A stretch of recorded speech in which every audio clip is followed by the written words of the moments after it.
I walked into the house after a long day at work, eager to relax, but something didn't feel right. The usual peace I hoped for was missing. As I passed by our small office, there he was, Greg, my husband, sitting at the desk, papers spread out in front of him. And not just any papers, my personal files, bank statements, and journals. The realization hit me like a punch. My heart pounded as I tried to make sense of what he was doing. What are you doing, Greg? I asked, my voice quivering with a mix of anger and disbelief.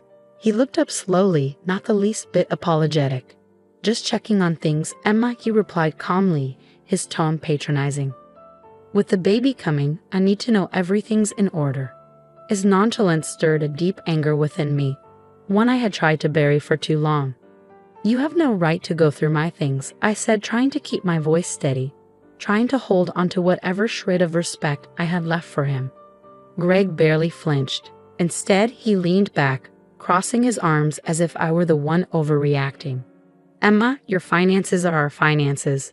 If there's a problem, it's my business too.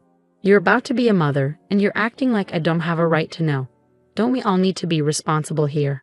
His words were smooth, like he'd rehearsed them, but the look in his eyes was hard. He was crossing a line he didn't even seem to see. But it wasn't just about today. This was about the months I'd spent watching Greg and his mother, Susan, slowly take control of my life, invading my personal space, my decisions, and even my thoughts. That evening, I couldn't sleep. I tossed and turned, Greg snoring peacefully beside me, while my mind raced, replaying our conversation and every red flag I'd ignored. Since the moment Susan had moved in temporarily to help with the pregnancy, my life had felt like a tightrope walk. And yet, in every decision, Greg sided with her. If I wanted space, she needed to help. If I expressed a preference, I was being difficult. My wants and needs became secondary, and then, it seemed, they became invisible. The next day, I confided in my best friend, Rachel. We met at our usual coffee shop, a place where I felt like I could breathe. Rachel listened carefully, her eyes widening as I poured out everything I'd been holding back. The constant belittling, the passive-aggressive comments from Susan, the feeling of being trapped in my own home. Emma, she said finally, her voice soft but firm, you don't have to keep living like this. You're not alone. You deserve so much better than this. You deserve to be happy. Her words struck me, and a knot I hadn't realized was there loosened just a little. Rachel was right. I didn't have to keep suffering quietly, putting up with Greg's coldness and Susan's manipulations. That day, for the first time, I allowed myself to imagine a life without them. A life where I had control over my choices, where I could raise my child in peace. I realized I needed help. I needed to find a lawyer and get my life back. A few days later, I walked into the office of a family attorney named Ben. The room was warm, filled with light from large windows, and the air felt calm and inviting. Ben looked to be in his mid-40s, with a kind smile and a reassuring presence. I felt a glimmer of hope as I sat across from him and explained my situation. I feel like I'm constantly being watched, I said, my voice breaking as I described Susan's overbearing presence, Greg's constant siding with her, and how they both managed to isolate me from friends and family. It's like you're trying to erase me. Ben listened intently, nodding with understanding. When I finished, he leaned forward. Emma, you're very brave for coming here today, he said. You're taking a necessary step for your well-being and your child's. But be prepared. Standing up to them won't be easy. They'll likely fight this. I'm ready, I replied, and in that moment, I meant it. I can't keep living like this. In the following weeks, Rachel helped me gather documents and create a plan. Each piece of evidence, every journal entry, every carefully saved message felt like a piece of armor. There were nights when I felt like I couldn't go on, when the weight of my decision threatened to pull me under.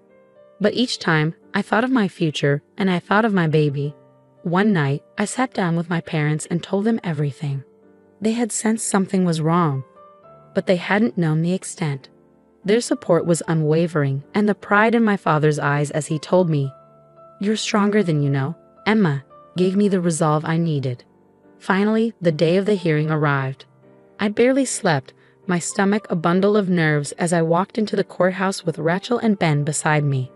The waiting area was filled with people, all facing their own battles. I tried to steady my breathing, reminding myself that this was my fight for freedom, for my life back. Greg and Susan were already seated when I entered the courtroom. Greg's face was hard, expressionless, while Susan's gaze was cold and sharp, her eyes calculating. She looked at me as though I were a stranger, but that's exactly what I'd become to her. I wasn't the submissive woman she'd wanted me to be. Ben leaned over and whispered, "Remember, Emma, you're here to tell your story, to claim back what's yours." I took a deep breath, feeling my strength return. I was ready. When it was my turn to speak, I walked to the stand, my legs trembling but my mind sharp. I took a deep breath and started from the beginning. I married Greg because I loved him, and I thought we could build a life together. But things changed, I said, my voice steady. His mother moved in without asking me. Suddenly, every decision I made seemed to be a problem. I was treated like an outsider in my own home. The words came easier now, and I continued, describing the feeling of being pushed aside, of constantly being watched, of having every choice questioned and overruled. I shared how Susan would criticize every decision I made, how Greg would defend her no matter what, and how I'd been locked out of my own life. The judge listened intently, her gaze focused and empathetic. "This isn't just about a house or a marriage," I said, fighting back tears.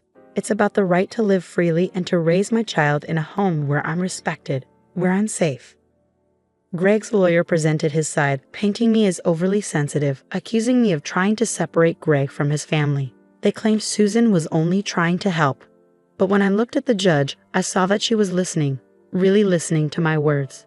She could see through their words, and that knowledge gave me strength. That night, just as I was beginning to feel some hope, Ben called. "Emma, we need to meet," he said, his voice serious. "Greg and Susan are planning to claim you're emotionally unstable. They're trying to prove you're unfit to be a mother." I felt anger rise within me, hot and unyielding. "They're lying. I've done everything to hold this family together, and they're the ones tearing it apart." Ben nodded. "We'll gather more evidence. Their claims are desperate, and the judge will see that. But be prepared. They won't back down easily." Over the next few days, Rachel and I worked late into the night, gathering more proof. I combed through my journals, recounting every hurtful moment, every degrading comment. The memories were painful, but each one steeled my resolve. I would not let them win. Finally, the day of the final hearing arrived. The courtroom felt colder, the tension palpable. Greg and Susan sat across from me, their faces hardened. I could feel their resentment, their anger. But I was beyond caring. This was my fight, and I was ready to see it through. As I spoke, I laid bare every moment of manipulation, every instance of feeling like a prisoner in my own home. I described the pain of being isolated, the nights I'd spent crying in silence, feeling like I was disappearing. I could see the judge's expression soften, her brow furrowing as she absorbed my words. Finally, Greg's lawyer tried once more, repeating their claims of my supposed instability. But I saw the judge's expression shift. She wasn't buying it. When the judge delivered her verdict, her voice was calm but firm. "Based on the evidence and testimonies, I find that Emma has endured emotional abuse and manipulation. I am granting her full custody of her child and sole ownership of the home." The relief washed over me, so powerful I thought I might collapse. I'd won. I was free. In the weeks that followed, I moved back into my house, my true home, and started redecorating, reclaiming my space. Every brushstroke of paint, every new piece of furniture felt like a step forward, a small victory in rebuilding my life. And as I stood in what was now my baby's nursery, looking out the window with my hand on my growing belly, I whispered a promise to my child. "You'll grow up in a home filled with love and respect, a home where you can be anything you want to be." I knew my journey wasn't over, but I'd finally taken control.